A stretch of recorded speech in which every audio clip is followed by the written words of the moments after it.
নমস্কার সকলকে। সোনার জব কর্নার ইউটিউব চ্যানেলে সকলকে স্বাগত জানাই। হ্যাঁ, তোমরা দেখছোই যে একটি বাঁকুড়া কোর্টের নোটিফিকেশান। তো তার আগে নোটিফিকেশান আলোচনা করার আগে তোমাদের বলবো আমাদের এই চ্যানেলটি সাবস্ক্রাইব অবশ্যই করবে, নিত্য নতুন খবর পেতে সাবস্ক্রাইব করবে এবং আমাদের পাশে থাকবে। তো শুরু করি আমরা একটি বিশেষ আলোচনায়, যে আলোচনাটি হচ্ছে সবচেয়ে বড় খবর। সবার একটা আশা ছিল কবে বাঁকুড়া কোর্টের পরীক্ষা হবে, তো আমরা তার আপডেট দিতে চলেছি। তো আমরা প্রথমেই দেখতে পাচ্ছি বাঁকুড়া কোর্টের 22শে মে 2024 যে নোটিফিকেশান বেরিয়েছিল তার 3টে লিস্ট দেওয়া হয়েছে। একটি লিস্ট অফ এলিজিবল, একটি ওয়ার্নিং লিস্ট, আর একটা ইনএলিজিবল বা ডিসকোয়ালিফাইড অ্যাপ্লিক্যান্টস কারা।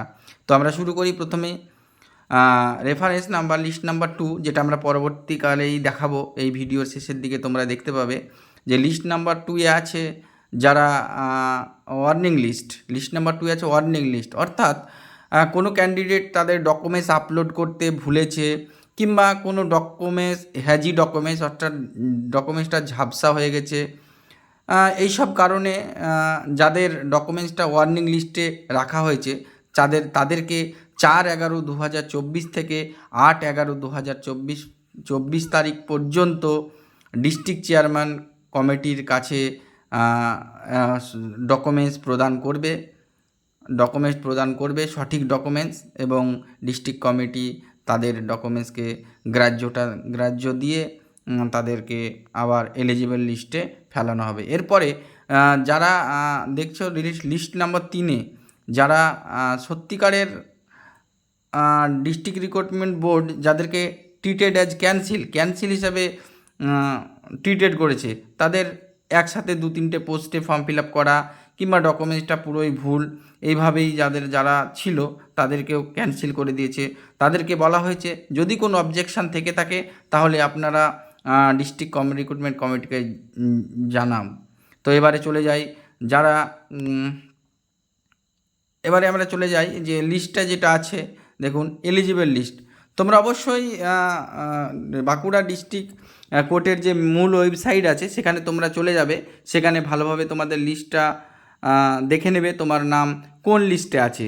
যদি এলিজিবল লিস্টে থাকে তাহলে কোনো সমস্যা নাই, অটোমেটিকলি সেটা চলে আসবে তোমাদের অ্যাডমিট। তো আমরা দেখতেই পাচ্ছি যে আমাদের এলিজিবল ক্যান্ডিডেটের লিস্ট। এরপরে আমরা দেখাবো লিস্ট নাম্বার 2-এ আমরা যাব। সেই লিস্ট নাম্বার 2-এ যে কি আছে সেটা আমরা অবশ্যই দেখতে পাবো আমাদের এই চ্যানেলে। তার আগে তোমরা অবশ্যই বাঁকুড়ার ওয়েবসাইটে গিয়ে তোমাদের warning list of applicants list number 2-এ যাদের ডকুমেন্টসে হ্যাজি আছে, যাদের ডকুমেন্টসে কিছুটা ভুল আছে, date of birth, qualification certificate হ্যাজি, বিভিন্ন প্রবলেম আছে, সেগুলো তোমরা অবশ্যই, আবারও বলছি, বাঁকুড়ার মেন ওয়েবসাইটে গিয়ে তোমরা একটু দেখে নেবে তোমাদের নাম কোন লিস্টে আছে। যদি ওয়ার্নিং লিস্টে থাকে তাহলে প্রথমে এই ভিডিওতে বলেছি যে 4 থেকে 8 তারিখের মধ্যে তোমরা সঠিক ডকুমেন্টস দিয়ে তোমাদের ওয়ার্নিং লিস্ট থেকে এলিজিবল লিস্টে চলে যাওয়ার একটা সুযোগ রয়েছে। তো 770 জনের ওয়ার্নিং লিস্টে নাম রাখা হয়েছে, তোমরা অবশ্যই নিজেদের নামগুলো দেখে নেবে বাঁকুড়া মেন ওয়েবসাইটে গিয়ে। তো বন্ধুগণ, তোমরা দেখতেই পাচ্ছ আমাদের এই চ্যানেলে ওয়ার্নিং লিস্ট দেখাচ্ছে। 770 জনের ওয়ার্নিং লিস্ট আছে, তাদেরকে হোল্ডে রাখা হয়েছে। ডিস্ট্রিক্ট জাজ তাদেরকে সময় দিয়েছে, সেই সময়ের মধ্যে যদি পাঠানো হয় ডকুমেন্টস তবেই সঠিক। এবারে চলে যাবে ইনএলিজিবল বা ডিসকোয়ালিফাইড অ্যাপ্লিক্যান্টস। এদেরকে বলা হয়েছে যে তোমাদের কোনো ওয়ার্নিং দেওয়া হয়নি, তোমাদেরকে পুরোপুরি ট্রিটেড অ্যাজ এ ক্যান্সেল করা হয়েছে।